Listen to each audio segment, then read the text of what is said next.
Welcome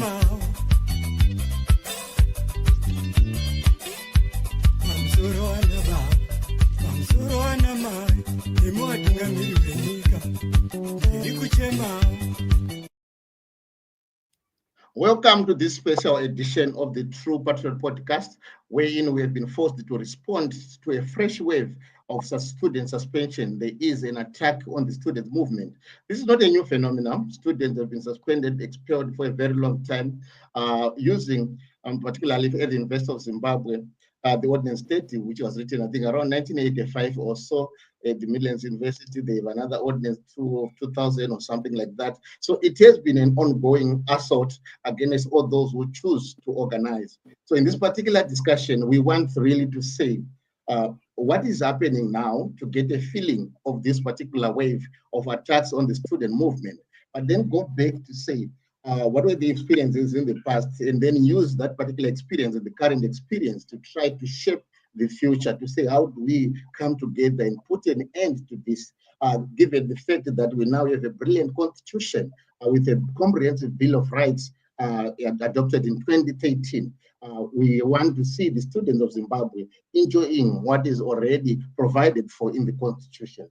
So to help me with this discussion, I have Comrade Kohlo, Nashon Kohlo. He is a former chairperson of the leadership at the University of Zimbabwe under the Zimbabwe National Students Union, and he was recently suspended for his participation in protest action. And we also have the former ZINASO president, Comrade Pride Mukono, who was also at some point suspended from the University of Zimbabwe, and also he has taken time to really try to dig deep into the legal processes and the practices to find if there can possibly be solutions that can be proffered to this particular crisis, a perennial crisis that has to come to an end. So I will quickly invite my guests to briefly introduce themselves more than the name or what they think people should want to know more about themselves. I'll begin with you, Comrade Nashon Kohlo, your introductions. Okay, thank you, Comrade President. I respond to the name Nashon Taurai Kohlo, a former student leader, former chairperson at the University of Zimbabwe for ZINASO UZ chapter. I'm a human rights defender and an academic freedom fighter. Thank you. Thank you so much, Comrade Nashon. Comrade Pride, you can come in. My name is Pride Mukono. I'm many things, but I think relevant for this platform is I'm a former ZINASO president, and more importantly, I'm also a freedom fighter, just like Comrade Kohlo. Thank you so much, Comrade Pride Mukono. Now, let's jump into it. Comrade Kohlo, we understand you were recently suspended from the University of Zimbabwe. Can you try to make us understand, make the world understand what was the background? How did they end up suspending you? What were the reasons? And what has been the response, the reactions from your family, from other colleagues at the University of Zimbabwe? Maybe take us through that particular process. Okay, thank you, Comrade President. It's a very sad situation to be suspended 2 months away from graduation. So what happened is that our lecturers at the University of Zimbabwe, they started their strike in April. And since April, students have not been learning. We have not conducted any lectures. So as the students, we saw it very necessary to express our concerns and express our grievances with the admin, because we understand that as students, we are paying tuition fees. We paid full tuition fees, amounts ranging from $500.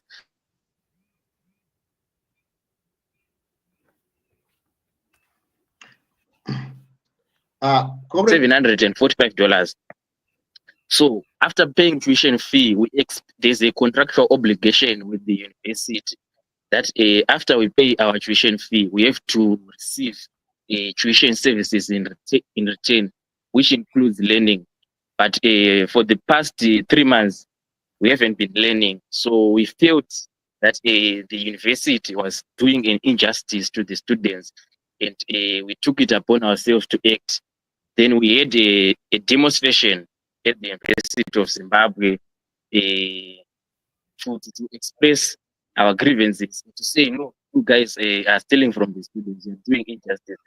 Then we were then arrested on campus by the campus security officers, and we were taken to Avondale police station, and we were charged with disorderly conduct. After being charged with disorderly conduct, we were then released on fines. But then the only reason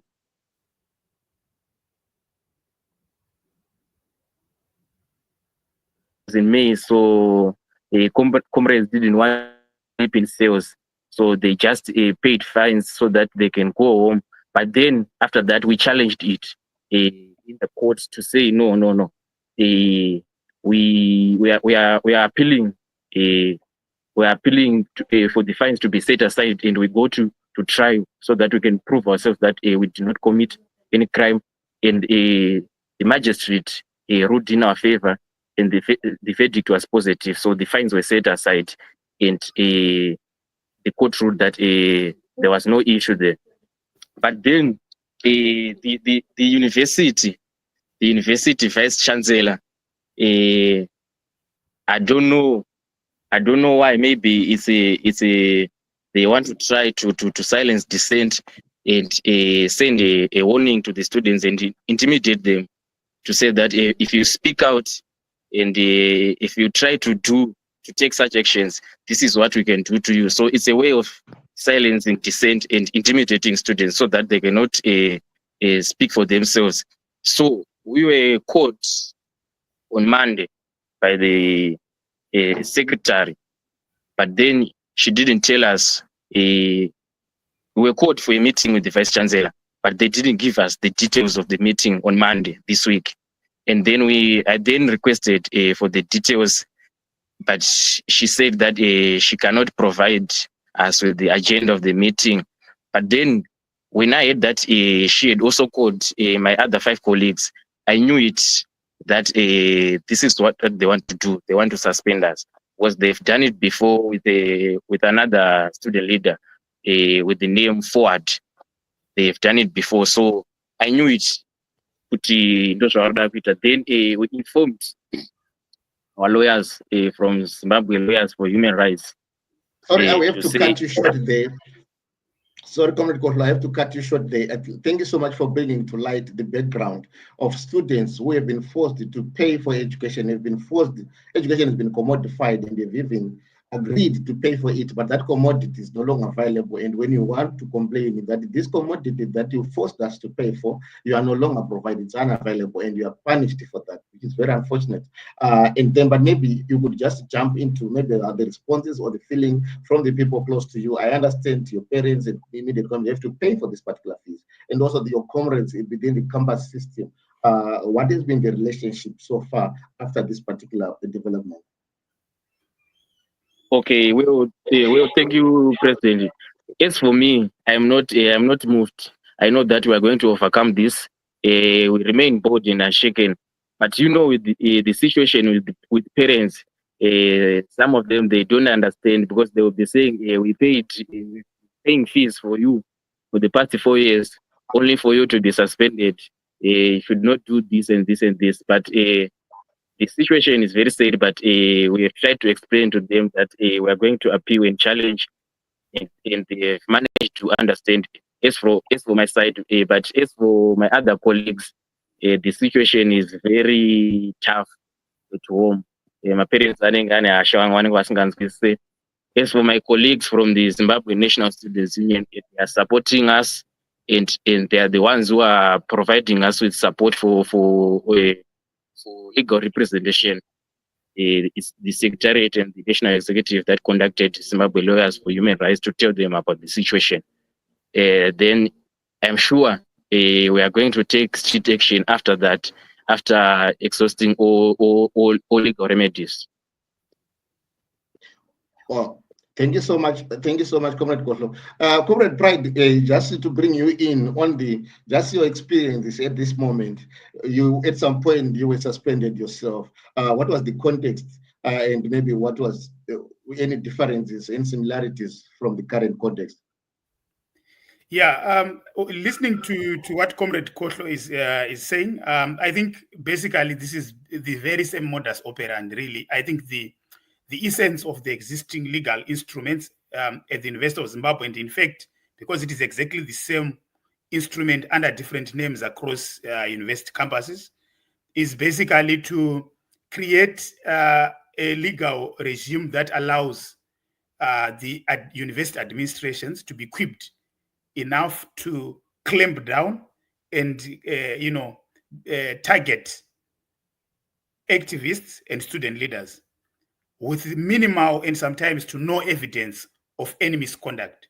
So the vague wording and the legal uncertainties which characterize Ordinance 30 of the University of Zimbabwe make it such a big cannon that can fire in any direction. It is useful for witch hunting, basically, and persecution. So it is basically the same. So when back in 2011, when I was suspended, my first suspension was because I had been arrested outside campus for a meeting and charged with treason. After I had been acquitted by the courts, I went back to campus and I was saved with the suspension. The second one was after a demonstration, which we had organized, a peaceful demonstration, and I was charged 2 weeks later and then suspended and eventually expelled after a sham hearing. So the process is basically the same. There's nothing that has changed, and it doesn't seem like it's going to change in the future. And the whole idea is focused on exerting pressure on individuals to set them as an example to the broader student community. So the idea is to send a chilling warning to those that would want to stand up for their rights. Because if you look at the situations that are currently prevailing, it's clear and apparent that there is a lot of injustice currently happening, and that injustice needs to be challenged. And to challenge it, it basically means you have to organize in terms of the constitutional rights provided for in sections 58, 59, the right to petition, the right to demonstrate. Sorry, I will have to cut you short there. Before you go to that particular stage, I'll come back to you to further elaborate on that. But I just wanted Comrade Court to jump in now to say, of course, you touched briefly what you think has to be done with. Maybe just to give us more detail on the concrete plans that you have as the Students' Union to respond to this particular crisis. Then we have Comrade Pride Nkono adding his own views in what can be done better to make your fight back a success. Comrade Kotlo. Okay, thank you. Thank you, Comrade President. The first thing that we are planning to do is to approach the courts and say that the Ordinance 30, the Ordinance 30 must be repealed because some of the clauses there in the Ordinance 30, they are inconsistent with the supreme law of the land, which is the Constitution, which guarantees every citizen the right to demonstrate and petition, the right to freedom of assembly. But the Ordinance 30, it's a repressive law that is being used in our campuses to silence dissent. So it must be repealed so that there can be a new law or a new statute that governs students' conduct across all tertiary institutions. Then another thing, of course, as we explore these legal remedies, it's also upon us to continue exercising our right to demonstrate, so that we send a clear message that we are not afraid. We continue exercising our right to freedom of assembly, our right to demonstrate. So what we need to do is also to take it into the streets and say, no, what you are doing is an injustice and we are not happy about the situation. Those are the two rules that we are going to take as the Zimbabwe national students. Thank you so much, Comrade Kotlo. Maybe back to you, Comrade Nkono. I think Comrade Kotlo lays out their plans, the legal process, the organizing process.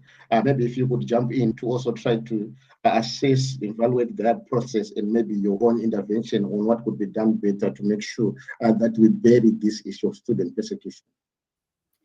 Yeah, of course, I don't think we would ever be able to bury it, Comrade President, at least in the very short to medium term, because it requires, this is part of authoritarian of an authoritarian regime like the one we have in Zimbabwe. So we should obviously anticipate and expect that authoritarian regimes will always clamp down on those that are dissenting voices. So we understand this is going to always to be ongoing. It will always be part of our struggles. And I think at the center of that is solidarity. And I like the entry point that Comrade Kotlo has said, that ultimately change comes from struggle, and we still have to struggle and provide solidarity with each other. And I think when I look at what he has outlined, I think that is a plausible the case. The good thing with student struggles is that we do have sympathies. Even in a captured judiciary like the one we have in Zimbabwe, we still have judges who themselves were students activists at some point. They understand that this ordinance state and the University of Zimbabwe are now very archaic. So the question is, we also have very robust lawyers. The University of Zimbabwe has produced some of the best legal minds. So I don't see, and it's quite tragic that we have not collectively, all that rich alumnus from the University of Zimbabwe, if you look at the skills out there, even within the activist community, we have lawyers, we have researchers, we have not really challenged this. And I think it's an indictment on our ability to organize. And I would still say to the Comrade Kotlo, it's plausible that you are still raising this issue because it is now long overdue. That sections of that Ordinance 30 and the University of Zimbabwe Act must be challenged and aligned. Look, even if you go into parliament, across both parties in parliament, you have former student leaders who have been affected in one way or the other by the existing legal regime in these institutions. Some of them are even still studying in these institutions. So I kind of feel that part of tied to the legal challenge, which is long overdue, we also need to have political advocacy in parliament, bipartisan political advocacy. We want to see our parliamentarians from ZANU-PF, people like Tavadzwa Mugwadi himself was suspended several times by these very instruments. People like Takuzwa Ngadzo, former ZNASU president, people like Maureen Kademaunga, standing up and actually raising these issues. Parliamentarians like Daniel Molokele, to say, we cannot continue with this kind of post-colonial, really a colonial relic kind of legislation from 1985 ordinance state. It should be challenged and removed from our statutes. So that's the other issue in addition to the legal challenge. The other issue is like what Comrade Kotlo was saying, to also really provide a fact sheet. I kind of feel, I was looking at the University of Zimbabwe website. If there is a copy of ordinance 30 there, it's an old scanned copy, which is not even visible. And I've taken the labor, though, of trying to rewrite it in a clear and modern way. So probably what you need to do is also like come up with fact sheets, share them with students so that they understand what that ordinance contains, how archaic it is, in order to raise awareness on why it should go. And then maybe lastly, also try to build a coalition, not just in Zimbabwe. We already have a good coalition in Zimbabwe, but let's strengthen that coalition. But also let's think regional and international. Let's put pressure, because people like Mapfumo, like Professor Mapfumo and his administrations, go to international forums and lie, misrepresent that they are advancing education and academic freedoms in Zimbabwe when they're doing the opposite. So we need to identify forums, we need to identify journals, we need to identify platforms where they go and pressurize those platforms to expose the kind of administration that they're presiding over and the kind of closure of spaces that they're doing to raise the cost of repression. Yeah, thank you so much. That's very helpful. We need really to build on the legal front. We need to organize. We need to build a solidarity front. We need political pressure in parliament and on other political spaces. But at the national level, have we ever attempted to really memorialize these suspensions and expulsions? Do we know from 1980 to date how many students have been expelled? What has been their fate? Because I realize in most of these struggles, if you do not take account or build the evidence or build a board of knowledge on what has been happening, it is so difficult to really present a case that is appealing to others or even try to mobilize society, try to put an end. Do we have, from your understanding, both of you can come in on the level of memorializing these suspensions, these persecutions against student leaders? Well, maybe I can come in there first. I think there's a gap. We had Student Solidarity Trust, SST, formerly SST, when it was still in existence. They used to record cases and track, and they even tried to do a publication of students who had been affected by by these expulsions. I think the title of that was called "Against All Odds," which tried to document some of these suspensions. But to really have a solid go-to site or board of knowledge about these suspensions and the exact numbers and circumstances and what has happened to those student leaders and activists, it is really difficult. And I think it is incumbent upon ZINASU as an institution and its alumni to try and rectify that situation and say, how do we begin to keep records to ensure that even upcoming activists know that when this happens, you are not alone and it's not the first time that this has happened to you.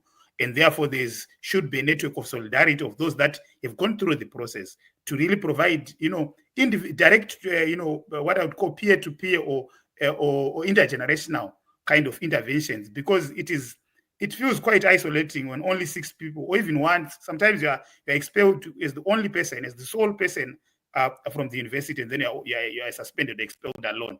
It is quite devastating. I can relate to that personally. So it is very important that we try and build a board of knowledge, because knowledge is important for historical account, but also more importantly to provide insights to those that are in the situation at the present moment, to realize that they're not alone and that this is how the system works, and it is not the end of the world. In fact, it is part and parcel of this struggle for a better society.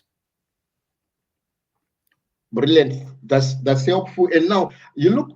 Now this issue of suspensions is not isolated to the University of Zimbabwe, and there's now a big cry out there to say the struggles are Harare struggles. When the University of Zimbabwe is attacked, this is when you see the world trying to respond. I understand we have students who were suspended at Midland State University, at Great Zimbabwe University, across the country. I know at some point I was suspended myself, but mostly people who from the best end up getting scholarships to go and study in Netherlands. But some of us would get there and you get one explanation or the other. Just to get a feeling. And also there's a gender question to it. There are also female voices out there, people who have been suspended. We have been trying to reach out to some of them, but to no avail. This is just for you to express your personal opinions. How we can come in to try to be able to deal with this issue of exclusion, where other communities are excluded, and there seem to be a bias towards Harare, particularly the University of Zimbabwe. How the other genders seem to be excluded, and there seem to be bias towards the male victims of our struggle. Make sure that the solidarity we give to each other is inclusive and everyone feels like they are accommodated. Just your personal opinions on this. Anyone can just shoot in.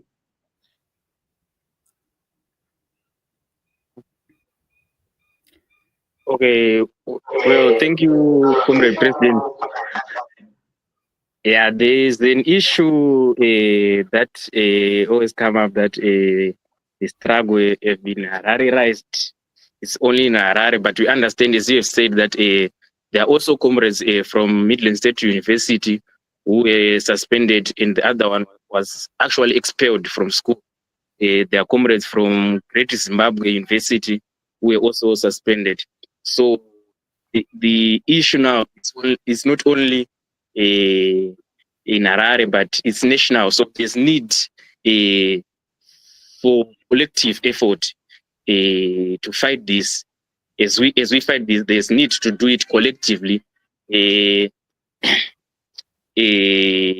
all tertiary institutions that the Zimbabwe National Students Union is represented, there's need to speak out for our comrades. Even comrades from Monasti should be speaking out against this. Comrades from Marondera should come in and say, no, this is now an issue of defending academic freedom. It's now an issue of fighting injustice. It's now an issue of fighting a kleptocratic regime. Then on the issue of solidarity, I think there's also need to bring back that student solidarity trust that Comrade President was talking about, so that the suspended comrades should not feel neglected. Some of them should also be provided with scholarships so that they finish their education. Thank you. Thank you so much. I also, just to come in there, but I agree totally with what Comrade Kotle said, but and also the fact that the Hararianization, the so-called Hararianization, and the appearance of this disproportionate in terms of gender. And I think it's the two things here we have to look at. Firstly, is that it is important that ultimately the big action must come from the Zimbabwe National Students Union itself as an institution, because it is the one with the proper reach, contacts, and knowledge of these specific context-specific issues. And I think they've been doing a sterling job in profiling these things online, to say the very least, but they need to do more. Of course, there's gap to do more. Secondly, the gender dynamic is also there. And I think what our struggle needs to do is to understand the double jeopardy that comes with some of these gender dynamics. So it is easy for me and Kotlo, for example, to come here on a public platform, speak about suspensions, condemn them, and even for Comrade Kotlo to say they're even prepared to fight on and do these things. But sometimes, because of the nature of how suspensions affects people individually, we may not expect the same to be coming from other comrades. Why? Because they probably need a different space than this public platform to express themselves and tell their own stories. Perhaps sometimes they want it to be told, and their identities not to be readily disclosed, and things like that. So I think it is always very important to be sensitive to how we deal with the struggle, because the persecution is not yet over, and the challenges that you face when you've been suspended are not over. Sometimes you are trying to rebuild relations with your family and show them how this is not going to be the end of the world for you. And then you are appearing on a public platform. They may not take it as if that is the case. So I do understand why then sometimes you then find us, coming in, because we are independent. We probably have, past that kind of that level of limitation in some way. So I think it's very important for that. So we also need other spaces, and I think it is again up to the union, up to the solidarity platforms that we can create, to say, how do we create solidarity platforms that work for everyone and don't leave anyone behind?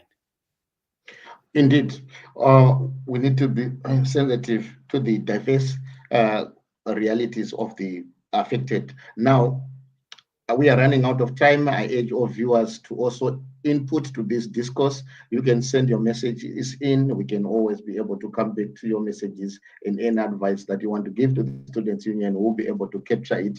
But before I ask my guests to give their parting shots, you so Comrade Kotlo, you come in first. And not only your parting shots, but your clear message to the world on how you feel yourself and others can be assisted during this particular point. Feel free to even share your contacts and share your particular needs that you think the world can assist you with. We know in this struggle, we tend to be wanting to be strong, to say we are managing, but we know we never manage in this level of repression. So feel free to open up your message to the people, what you expect from former students and everyone else. And even if you want to share your contacts for those who want to reach out to you, this is your opportunity, and even then to give your parting shots. Okay, well, thank you, Comrade President. What I have to say is that the struggle is not a bed of roses. We'll continue fighting, and we'll continue challenging injustices and defending academic freedoms. We will not subcontract our struggle. When we joined it, we knew about the consequences, and we are even ready to pay the ultimate price. But what I can encourage colleagues and other comrades is that let's keep on standing in solidarity with each other, assist in any way possible that you can, either material, either giving advice, or whatever solidarity that you can assist us with. It will be very much appreciated. But allow me also to say thank you to all those who have been standing in solidarity with us, to all those who have been speaking up against the administration of Professor Paul Mafumo. Let's continue doing that. It might help. We don't know. Maybe the Vice Chancellor will knock some sense in his head and say that we are going to lift the suspension. We were ill-advised. So let's continue speaking up, comrades. To those who would like to get in touch with me, you can contact me on my phone number 071 776 5474 071 776 5474. Thank you, Comrade President. Thank you so much, Comrade Koslo. Just maybe you can repeat the phone number there again before we just jump into Comrade Pride to also share his parting shots. You can repeat the phone number. 071 776 5474. Great. Comrade Pride Mkono, you can come in. Your parting shots. My parting shots is I'm appealing to all progressives in Zimbabwe and across the region and in the international sphere who stand in solidarity with our country, that this is time to form a broad alliance to defend academic freedom in our universities. And I think this is something that should be non-partisan, bring together all those that think it is time to reform our education sector and modernize it in line with the constitutional mandate that is outlined in our statutes. That's the first issue. The second issue is that the struggle continues, comrades in Zinansu. This is a setback, but continue fighting the good fight. The arc of moral, justice in the universe bends towards freedom. So we must always remember that it may be hard, but the struggle continues. And then lastly, I think we should always remember that none but ourselves can be there for each other. Thank you. Well, thank you so much. There you have it, viewers. In as much as you want Zimbabwe to change overnight to be democratic and all that, but let's remember that at our sectorial level, we still have a lot of work to do to cushion each other, to protect each other while still building towards the democratic and beautiful Zimbabwe we need. We do not have to wait for the final moment to say Zimbabwe is finally free, but we can liberate at sectorial level. And if we liberate the student community, we begin the long process of ensuring that Zimbabwe is free. Thanks until next time. This is the True Patriot Podcast, where we share perspective in the best interest of our country, hoping to restore agents, patriotic agents among our people to defend our country and to build a Zimbabwe for everyone. Thank you so much for watching. Until next time, I remain Obet Masara.